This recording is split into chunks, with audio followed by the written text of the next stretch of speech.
front, economic warfare against Iran, and China just got the warning. The Trump administration is shifting gears in its confrontation with Iran. After months of military pressure and stalled peace negotiations, Washington is now reaching for a different weapon: America's enormous financial power. Trump's last straw. Treasury Secretary Scott Bessent announced Monday what the administration is calling Operation Economic Outcast, a sweeping sanctions campaign designed to isolate Iran from the companies, financial institutions and countries still willing to do business with Tehran.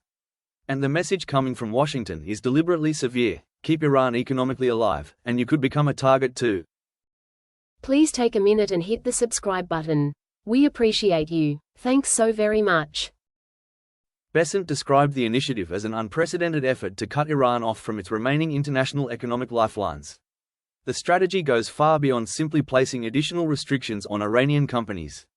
Washington intends to pursue the foreign entities helping Iran move money, sell commodities, acquire technology and conduct international trade. That potentially puts some very powerful countries in the crosshairs. And sitting at the top of that list is China. China has continued purchasing Iranian oil despite repeated warnings from Washington. Under the administration's new approach, companies and financial institutions involved in those transactions could face consequences for maintaining business relationships with Tehran. When Bessent was questioned specifically about China, his response amounted to an economic ultimatum. Countries may eventually have to decide which relationship matters more: their access to the American financial system or their business with Iran. This isn't just another round of sanctions.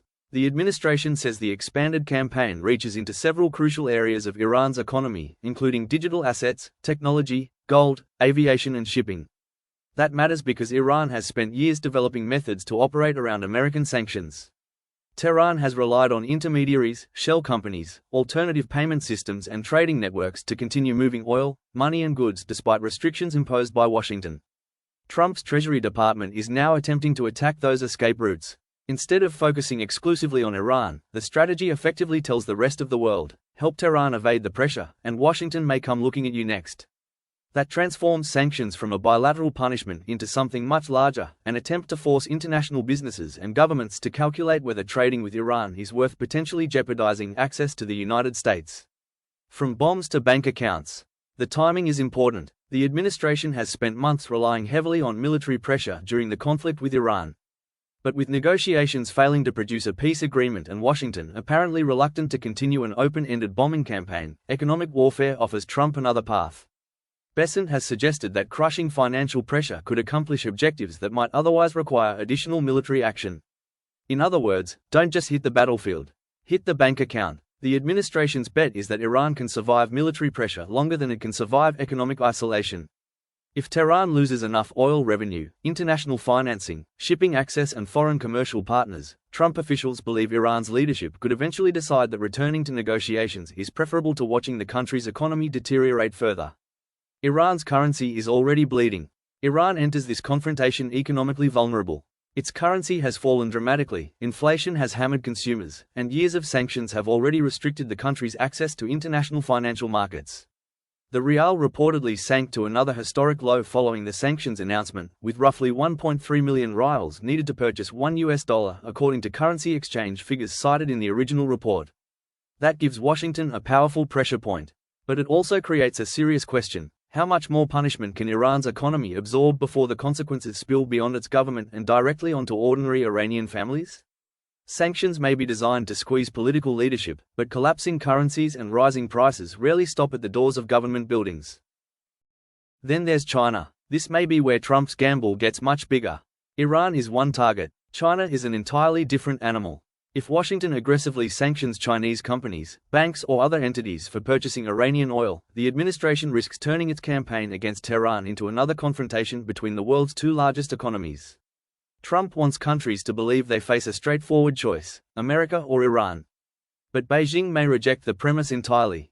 China has enormous economic leverage of its own, and attempts to dictate whom Chinese companies can trade with could provoke retaliation, sanctions disputes or another round of economic escalation between Washington and Beijing.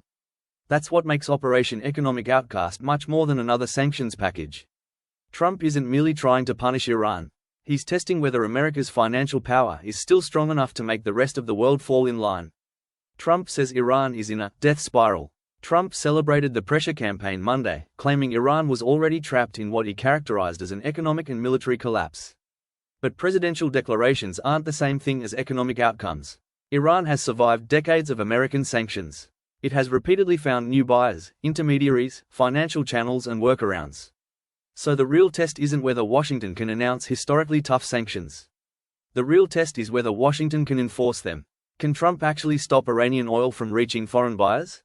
Can Treasury identify and punish the networks helping Tehran move money? Will major economies cooperate? And most importantly, what happens if China simply refuses? That's where this story could become much bigger.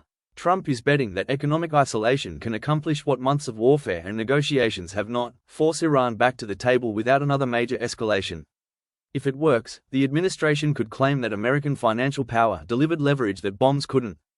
If it fails, Washington could find itself facing an economically wounded Iran, frustrated allies and an increasingly angry China at the same time. This isn't merely sanctions anymore. It's economic warfare, and Trump just told the world to pick a side. Subscribe, share, comment.